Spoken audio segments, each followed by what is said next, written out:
Hey, I'm Toenyes, and today we are honoring the Queen of Soul, Aretha Franklin. Welcome to Popcraft. I'm inspired to create a portrait of one of the most powerful women in musical history, the Queen of Soul, a diva of divas, and most notably a woman who demanded respect. R.I.P, find out what it means to me. R.I.P, take F-T-C-P. Aretha Franklin's musical career was nothing short of magnificent, and there's so much to say about it. We're talking 6 decades of music, activism, amazing outfits and feather boas, and more awards than I could try to list in this short video. She practically defined soul music with her anthems that earned herself 18 Grammy Awards, 3 American Music Awards, 3 NAACP Image Awards, and she became the first woman to ever be entered into the Rock and Roll Hall of Fame, just to name a few accomplishments. Aretha was ignited into existence on March 25th, 1942, in Memphis, Tennessee, with what seemed to be an immediate love for music. She grew up singing gospel in her father's Baptist church and taught herself how to play piano by ear, undoubtedly taking after her musically gifted mother.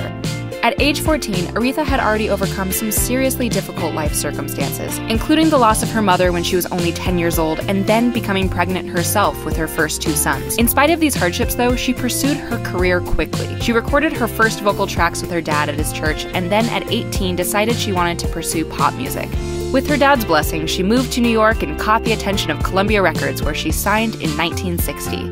A few hits came from her deal with Columbia, like Won't Be Long and Rockabye Baby, but it wasn't until she signed over to Atlantic Records in 1966 that she would find the beginnings of her big success. She topped the charts in the late 60s with I Never Loved a Man and Respect, leading her into her age of influence on the civil rights and women liberation movements. Her activism was enormous. Not only did she create anthems such as Respect, Chain of Fools, Natural Woman, and Think, but she provided money for civil rights groups, performed at rallies and fundraising events, and she was even given a Southern Christian Leadership Award by her close family friend Dr. King for her dedication to the civil rights movement. She was also a strong supporter for Native American rights.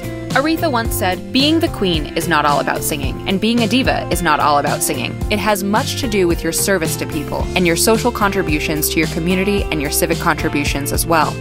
Aretha passed away on August 16, 2018, in her home surrounded by family and friends after a battle with pancreatic cancer. She leaves behind an incredible legacy that is more than just her great voice. She was the voice of female and Black empowerment and shattered not only Billboard records, but prejudices of the time as well. Her life is a colorful and expressive ripple in American history that lives on in all of us when we choose to live boldly, stand up for ourselves, and take care of each other. As the Queen herself said, "We all require and want respect, man or woman, Black or white. It's our basic human right." So always remember that when you need a little boost to get back on your feet, or you need to just feel the pure soul of the universe, put on some Aretha Franklin and embrace your inner diva. Thanks for watching this episode of Popcraft. How has Aretha Franklin made a difference in your life? Leave us a comment and let us know, and follow Gamma Ray on YouTube, Facebook, Twitter, Twitch, and Instagram. And we'll see you next week.